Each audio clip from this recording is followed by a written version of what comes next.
The Galactic Commons station buzzed with the usual afternoon crowd, Rex merchants haggling over spice prices, Tellarian diplomats gliding through corridors with their crystalline appendages chiming softly, and the ever-present hum of 1,000 species coexisting in organized chaos. In a small corner bakery that smelled of cinnamon and fresh bread, Owen wiped flour from his hands and checked the chronometer. His blind date was late. "This is going to be a disaster," he muttered, adjusting his apron for the third time. What Owen didn't know was that 3 booths away, a group of young Draconis were stifling their laughter. They'd set up the whole thing as a cruel joke pairing, their quiet, deaf friend, Savannah, with a human, of all species. Humans were notorious across the galaxy for their need for constant verbal communication, their inability to understand pheromone-based languages, and their frustrating habit of expecting eye contact during conversations. Savannah sat rigid in the bakery's entrance, her iridescent purple scales catching the station's artificial sunlight. Her wings were folded so tightly against her back they might have been carved from stone. She couldn't hear the ambient noise, couldn't hear her so-called friends snickering, couldn't hear her own racing heartbeat, but she could feel the vibrations through the floor, could see the shapes of words on people's lips, and could definitely see the human male approaching her with a warm smile.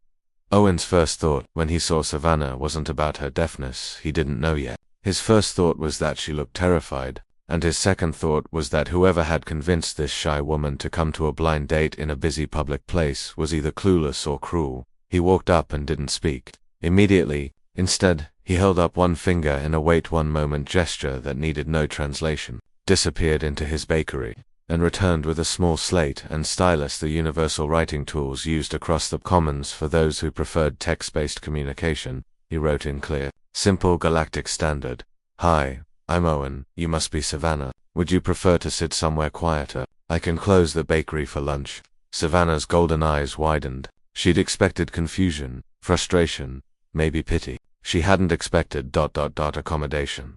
Her clawed hand trembled slightly as she took the slate and wrote back, "You don't mind that I'm deaf?" Owen read it, looked genuinely confused, and wrote, "Why would I mind? Should I mind that you have wings and I don't? Come on, let's get you somewhere comfortable." From their hiding spot, Savannah's friends watched in disbelief as the human closed his bakery, flipped the sign to private function, and gestured Savannah inside. This wasn't how it was supposed to go. Humans were supposed to be awkward, disappointed, unable to cope with differences. Inside the bakery, Owen pulled out 2 chairs at a small table near the window. He pushed the slate toward Savannah and wrote, "I'm not great at signing, but I can learn. For now, is writing okay? Also, are you hungry? I make a really good sweetbread, and I promise I won't be offended if you don't like it."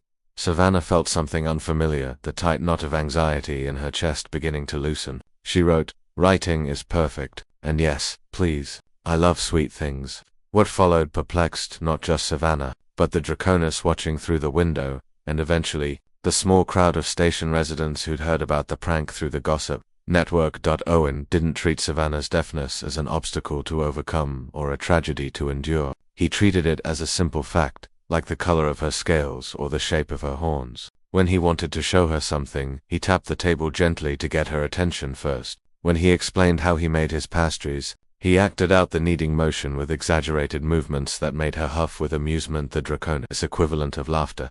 He asked about her work as a stellar cartographer, and his eyes lit up with genuine interest as she described mapping gravitational anomalies. He shared stories about how humans had spent millennia developing sign languages because they recognized that communication came in many forms, not just sound. "We're a species that's stubborn about connection," he wrote. "We'll find any way to reach each other's sound, sight, touch, written word, pictures on cave walls. It doesn't matter how. What matters is that we try."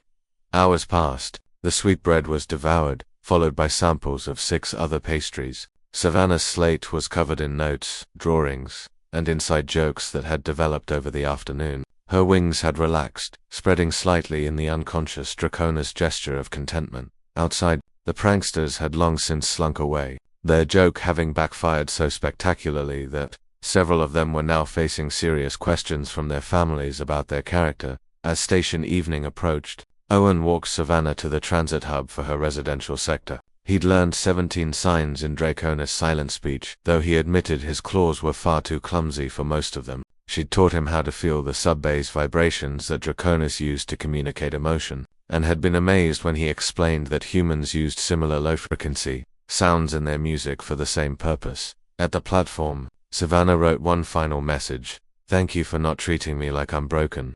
Owen took the slate and wrote back, "You're not broken, you're just you, and I really, really like you. Can we do this again? Maybe next time I'll cook dinner instead of just desserts." Savannah's inner eyelids flickered a blush by Draconis standards and she nodded enthusiastically. The story spread through the station like wildfire. The human baker who'd turned a cruel prank into a genuine connection. The way he'd simply adapted without fuss or fanfare. The way he'd made a lonely Draconis woman feel seen and valued. To the galaxy at large. It was another example of that peculiar human trait, their aggressive, almost stubborn adaptability. Their refusal to accept barriers as permanent. Their insistence that differences were just problems waiting for creative solutions. To Owen, it was just Tuesday. He'd met someone interesting, had a nice conversation, and was looking forward to seeing her again. To Savannah, flying home with her wings spread wide in joy. It was the day she learned that some humans didn't just accommodate differences, they celebrated them.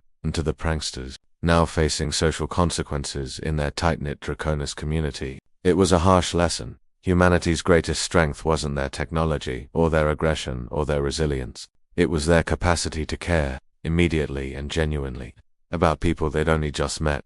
The universe was vast and filled with millions of species, but only humans, it seemed, would shut down their business in the middle of the day just to make a stranger feel welcome.